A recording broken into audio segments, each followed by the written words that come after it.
లోతు భార్య చచ్చిపోయింది, ఇంటికి దీపం ఆరిపోయింది, అమ్మ కాళ్ళం చెల్లింది, కూతుర్లకు భయం చెప్పేవాళ్ళు లేరు, బాధ్యతలు తీసుకునే వాళ్ళు లేరు.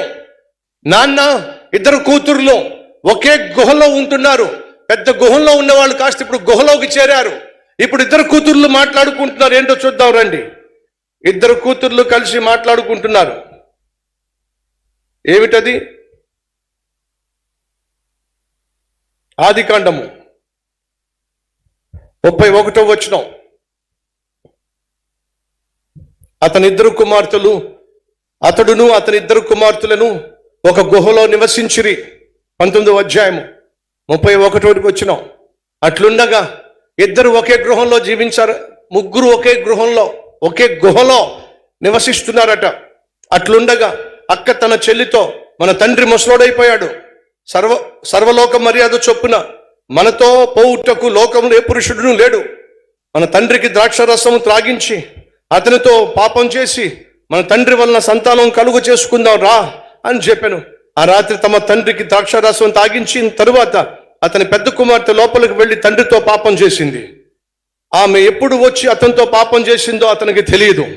మరునాడు అక్క తన చెల్లిని చూచి, నిన్నటి రాత్రి నాన్నతో పాపం చేశా, ఈ రాత్రి నువ్వు వెళ్ళి పాపం చేయి. ఏంటండి ఇదే? పోయే కాలం సొదొమ గొమొరలో ఇలాంటిదే జరుగుతుంది. సొదొమ గొమొరలో ఇలాంటి పాపాలే జరుగుతున్నాయి. వాయ వరుస లేదో ఆ పాపాలు చూసినటువంటి ఈ పాపలో తండ్రితో ఏం చేశారు?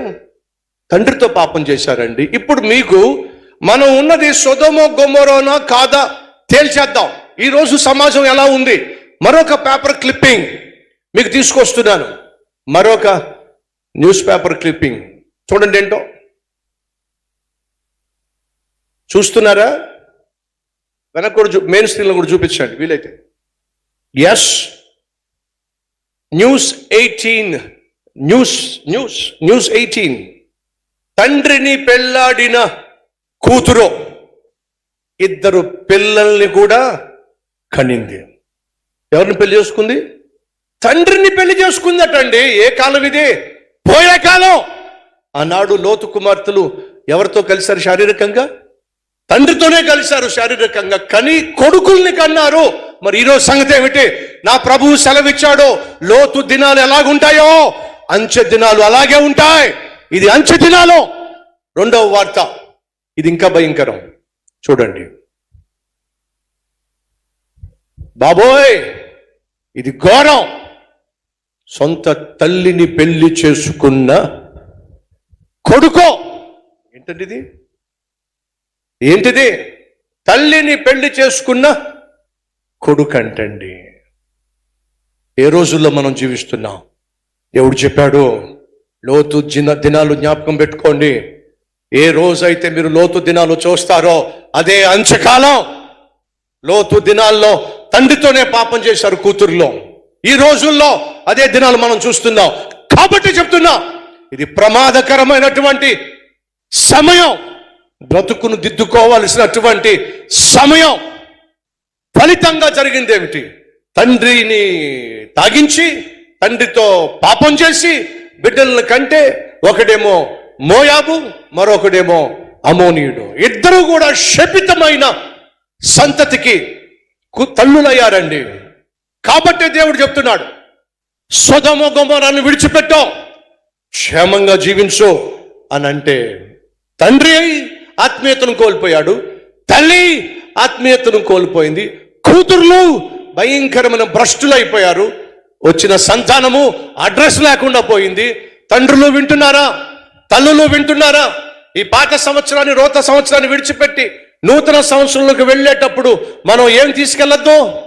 ఈ పాత సంవత్సరానికి సంబంధించింది ఏది కూడా మనతో రావడానికి వీల్లేదు. ఒకవేళ భర్తగా నువ్వు తీసుకెళ్తే నీ కుటుంబం నాశనం చేసుకుంటావు.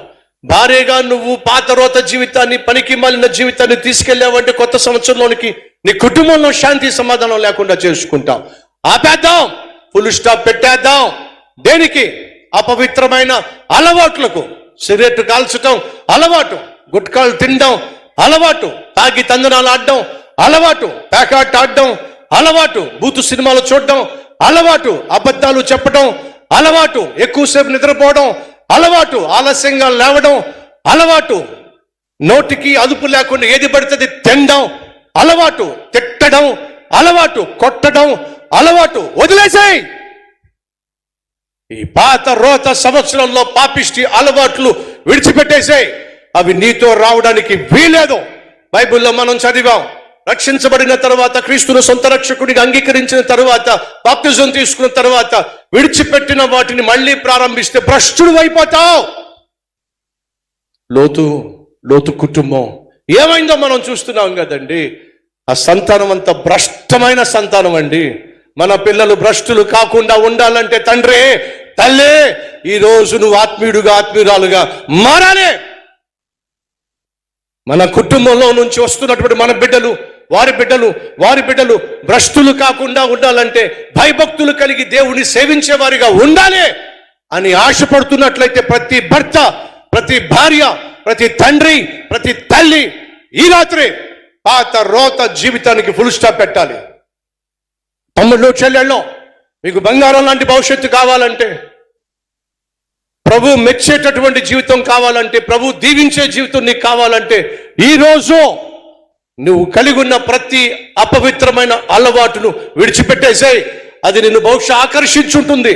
ఆ అమ్మాయి నిన్ను ఆకర్షించి ఉండొచ్చు, ఆ అబ్బాయి నిన్ను ఆకర్షించి ఉండొచ్చు, ఆ అలవాటు నిన్ను ఆకర్షించి ఉండొచ్చు. ఆ అల్పకాల పాప భోగాన్ని బట్టి ఆకర్షితుడివై దానికి నువ్వు బందీ అయిపోయావేమో. జాగ్రత్త. ఈరోజు ప్రభువు చెప్తున్నాడు, దాన్ని వదిలేసాయి. ఒకవేళ ఈరోజు నువ్వు దాన్ని వదిలిపెట్టకుండా దాన్ని నీతో పాటు రానిచ్చినట్లయితే అది నిన్ను నాశనం చేయబోతుంది. ఎలా?